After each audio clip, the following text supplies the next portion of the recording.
พะวงอยู่ทุกเวลารู้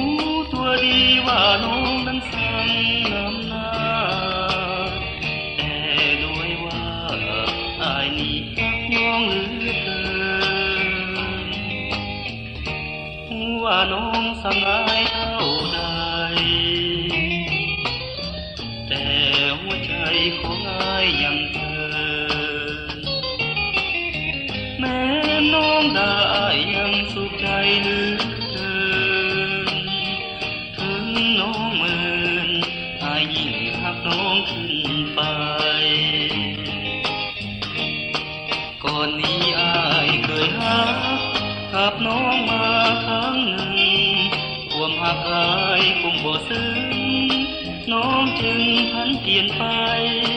ปล่อยให้อายต้องซ้ำระกำในดวงใจในดวงใจในดวงใจแต่อายนี้ลืมน้องบ่ลงคงทุกข์ตรงอย่างนี้เรื่อยไป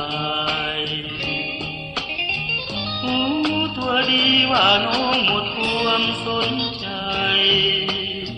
ต้องทนอายเพราะอายลืมน้องบ่ลง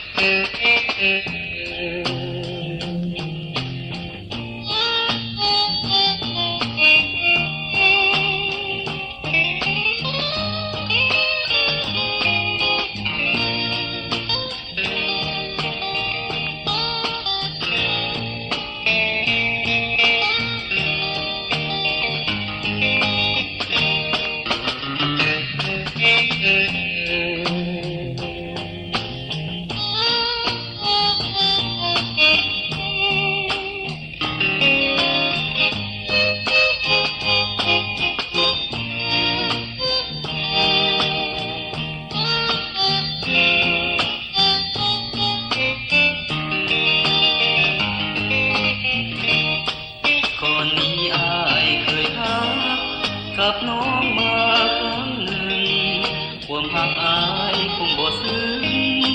น้องจึงพันเปลี่ยนไปปล่อยให้อายต้องซ้